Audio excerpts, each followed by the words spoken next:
Para saudara dan saudari yang Tuhan cintai, selamat pagi dan selamat bertemu lagi dalam renungan harian dari Paroki Santo Fransiskus Assisi Apio, edisi hari Senin, tanggal 11 Maret 2024. Mengawali hari yang baru ini, kita hendak mendengar dan merenungkan sabda Tuhan. Marilah sebelum kita mendengar dan merenungkan sabda Tuhan, kita berdoa. Dalam nama Bapa dan Putra dan Roh Kudus. Amin. Allah Bapa sumber pembaruan, dunia Kau perbaharui dengan karya penebusan-Mu yang mengagumkan. Semoga umat-Mu Kau limpahi bantuan-Mu untuk menghadapi tugas-tugasnya di dunia dan mempersiapkan diri akan kebahagiaan surgawi. Bersabdalah ya Tuhan, kami siap mendengarkan. Terpujilah Engkau Bapa, Putra dan Roh Kudus, kini dan sepanjang segala masa. Amin. Para saudara dan saudari yang Tuhan cintai, sabda Tuhan yang hendak kita dengar dan kita renungkan untuk mengawali hari yang baru ini diambil dari Injil Yohanes pasal 4 ayat 43 sampai 54. Tuhan bersamamu. Inilah Injil suci menurut Yohanes. Sekali peristiwa, Yesus berangkat dari Samaria ke Galilea. Sebab ia sendiri telah bersaksi bahwa seorang nabi tidak dihormati di kampung halamannya sendiri. Setelah ia tiba di Galilea, orang-orang Galilea pun menyambut dia, karena mereka telah melihat segala sesuatu yang dikerjakannya di Yerusalem pada pesta itu. Sebab mereka sendiri pun turut ke pesta itu. Kemudian Yesus kembali lagi ke Kana di Galilea, di mana ia membuat air menjadi anggur. Di Kapernaum ada seorang pegawai istana, anak laki-lakinya sedang sakit. Ketika ia mendengar bahwa Yesus telah datang dari Yudea ke Galilea, pergilah ia kepadanya, lalu meminta dia datang untuk menyembuhkan anaknya, sebab anaknya itu hampir mati.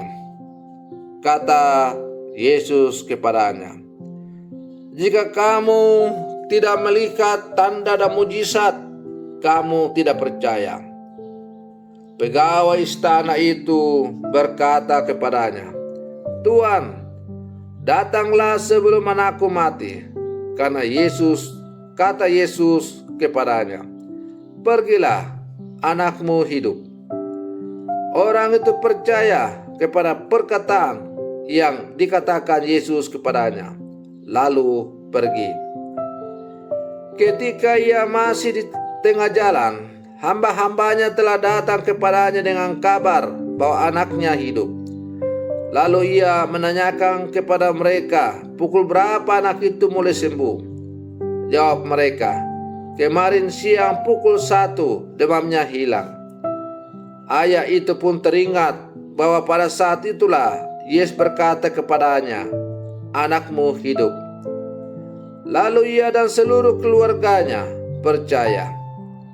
Itulah tanda kedua yang dibuat Yesus ketika ia pulang dari Yudea ke Galilea. Demikianlah sabda Tuhan. Para saudara dan saudari yang Tuhan cintai, kesulitan hidup selalu menghadang kita dan membuat takut dan cemas. Bagaimanapun dalam hidup ini, pastilah kita mengalami yang namanya kesulitan itu. Tentu kesulitan yang kita hadapi berbeda-beda kadarnya. bagaimanakah kita mengatasinya bila mana kita mengalami kesulitan? Bagaimana kita dapat bersorak dan bergirang dalam kesulitan? Apa hambatannya? Prinsip hidup, cara berpikir, cara berkata, harta milik, jabatan, dan cara bertindak yang dianggap hebat dan lebih dari orang lain, dan apalagi jika kelebihannya diakui orang lain, sering menjadi istana yang memupuk rasa aman, rasa sombong, dan tanpa kita sadari kita menjadi di penjara. Para saudara dan saudari yang Tuhan cintai, sikap pegawai istana dalam Injil yang baru saja kita dengar tadi mungkin membantu kita untuk menjawab pertanyaan-pertanyaan yang tadi saya ungkapkan pada bagian awal dari renungan ini. Ia berada dalam lingkungan istana, pusat seluruh kekuasaan masyarakat, tetapi ia keluar dari istana. Ia sudah mendengar tentang Yesus, dan karena itu ia mendorong dirinya sendiri. Pergilah keluar, dan di luar Anda mendapati jalan keluar. Karena di luar ada Yesus, dan Anda dapat bertemu dengannya. Pegawai tadi menyadari bahwa istana mempunyai segalanya, tetapi tidak dapat mengatasi semua persoalan hidup yang ia alami. Salah satunya adalah anaknya yang sakit berat dan hampir mati. Maka beriman berarti pergi keluar dari kemapanan, bersiara dalam batin kita untuk menjangkau dunia yang lebih luas.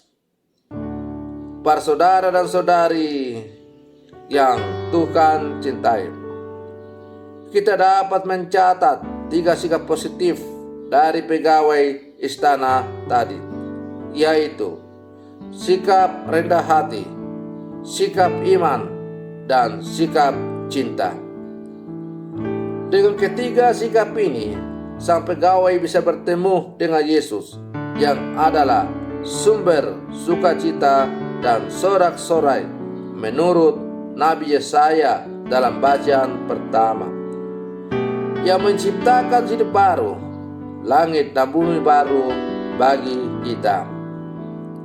Para saudara dan saudari yang Tuhan cintai, sebagai murid-murid Yesus yang hidup di zaman sekarang, apalagi sekarang kita berada dalam masa prapaskah, masa di mana kita mengadakan retret agung, kita diajak untuk masuk ke dalam relung hati kita yang terdalam, sebagai keluarga, sebagai pribadi-pribadi, sebagai kombas, paroki, dan seterusnya, untuk memeriksa dan menilik dengan jujur sampai sejauh mana kita sungguh-sungguh menghadapi hidup beriman kita dengan baik.